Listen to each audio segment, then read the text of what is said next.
G'day everyone, Matt here from MileMarker66, and today we're going to be cooking some pork ribs in the Octopit MultiQ. Now today we're going to be hanging them, which is slightly different to how we've done ribs in the past. And the advantage to hanging, I guess in my experience, is you get a slightly different flavour profile from hanging a rack of pork ribs. Normally when you're hanging directly over coals, so it's a direct cook, and as they hang there and some of the surface fat and the juice from the meat renders down and drips down the rib, it lands on those hot coals and then it burns off and creates a sort of nice meat juicy smoke that comes back up and helps flavour that rib. So you get a slightly different flavour profile. So before we get into looking at the ribs that we're using, let's have a look at the barbecue setup. Okay, so the way that we've got it set up today is that we've got some bars on either side of the cook chamber, I guess, and we've set up our charcoal to have direct cooking underneath each of those bars where the ribs will be hanging. And you can see I've put these gates in here, and they're removable. I've just put them in there so that I can keep my lump charcoal here and nice and tight underneath where I'm going to be cooking. Okay, so this is the way we've got it set up today, but you can see with these gates they move up and down, and there is also a long gate that runs the length of the firebox, as well as a long hanging bar that runs the length up here as well. So you can see you've got quite a few different cooking options when it comes to hanging ribs and what configuration you might like to use. Okay, so let's look at our ribs. We've got some St. Louis cut pork ribs here, and I've prepared them earlier. I've taken the membrane off and already given them a little bit of a trim. If you're unaware how to take the membrane off a rack of ribs, check out our Ribs 2.0 video where we cover that in a little bit more detail. So the first thing we're going to do when we're getting our ribs ready for hanging is I like to put my hanging hooks in before I rub them, and that's just so once they're rubbed they can just sit there and that rub can sit in the meat rather than rubbing it and then me picking it up and fiddling around with the rack of ribs. Okay, so whatever type of barbecue you're using when you're hanging your pork ribs, you're going to have a hanging hook that looks a bit like this, little S shape here, usually made out of stainless steel, and one end's tapered or has the spike end here which is going to go through your meat. And then if we look at our rack of ribs here, you can see that at one end of a rack of ribs, usually the bones are a lot thicker and a lot more prominent, and as it goes down the rack, they taper out at the end here and they're a bit thinner. So I tend to prefer to hang at the top end here, where the bones are a bit thicker and stronger. Okay, so when I'm putting my hook through, I do like to go a couple of ribs down, so I usually count 1-2 bones, and I'll be going through here. And as close to the center as we can get, we're just gonna pop that hook through, and there we go. One rack of ribs with its hanging hook on, ready to rub.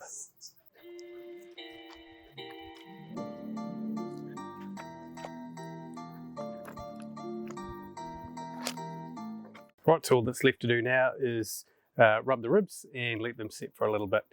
So you can just get whatever your favourite pork rub is and give them a nice rub. We want a nice coat on our ribs. We get that nice colour.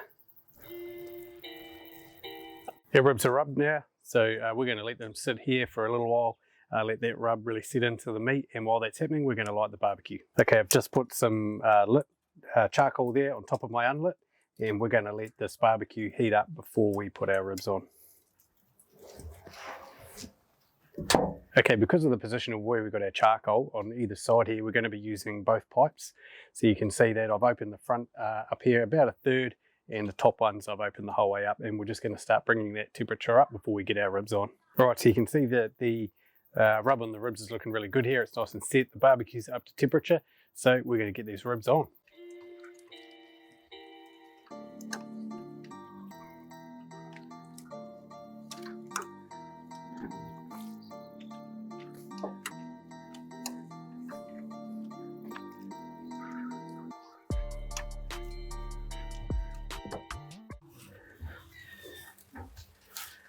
Okay, so the ribs have been on for just over an hour, about an hour and 5 minutes, and they're looking really nice.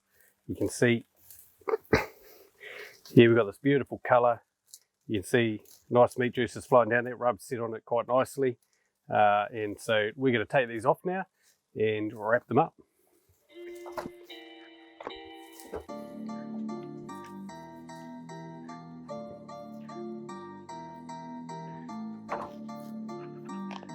Okay, we've got these ribs off now. We're going to wrap them up, and you can see here, like, the colour on that's come up really nice.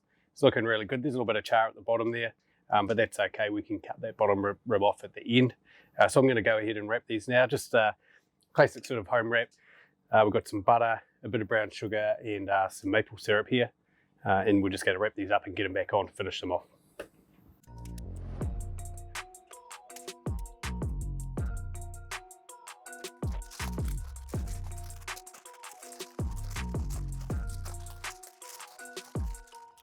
Okay, we've got all those ribs wrapped up now, and they're good to go. Just another thing that I've done here is I've reconfigured the MultiQ a little bit. So I've taken the bars out, I've put in the full deflector plate underneath here, and then the grate on top. And the reason I've put that full deflector plate in is because I've got a really hot heat source at each end here, and I just want to use that to try and more evenly distribute the heat out while I finish off these ribs when they're wrapped up there. Okay, so another reason that I've configured it like this is because when I wrap the ribs, I like to lay them flat. Now, I know that you can get rib racks out there where the ribs sit up on their side, and that's fine, that might work for you.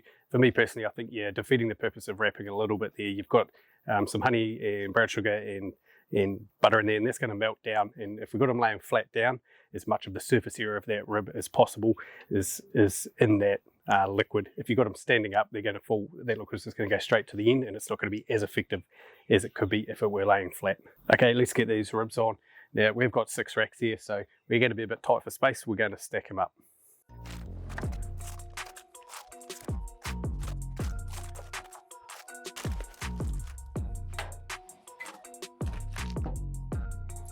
All right, let's have a look. They've been in for around about a bit over an hour, again about an hour 10, and I did actually come out about halfway through that time and swap them over, so the bottom one's to the top and the top one's back down to the bottom. So let's pull off a rack and we'll give it a probe and see how it's looking. All right, let's open these up and have a look.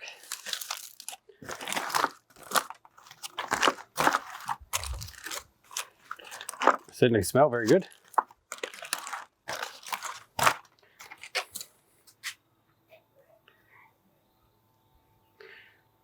So they're probing very nicely. We're just over a bit of 200. I think we're coming up on 205 there. Feeling nice and tender. I think these are about good to go. So let's pull the rest of them off. Right, so look at that. We've got some beautiful ribs there. That colour looks really amazing. Really nice. I think 6 is a really good number to hang in there if you're doing the short hanging bars, 3 on each side. You could probably fit 4 in, but 6, 3 each side fits really well. Let's slice this up and see how it looks.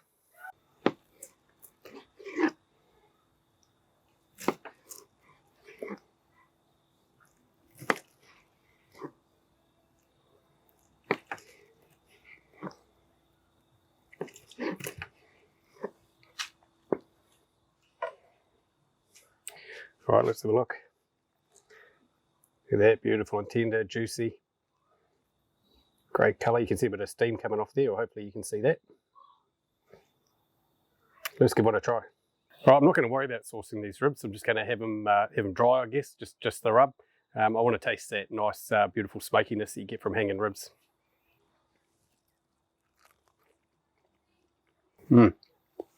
Beautiful. Comes off the bone cleanly. It's not fall off the bone, but still got that bit of texture where you can bite away and it comes cleanly off the bone. Tastes beautiful. Right, so there we go, Hangin ribs in the MultiQ. It's definitely a great way to cook ribs in the MultiQ. They taste really good, and they're actually really nice with no sauce as well. Hopefully you guys learned something today. As always, if you like our content, give us a thumbs up and a subscribe. In the meantime, I'm going to enjoy some nice ribs and a cold beer. Cheers.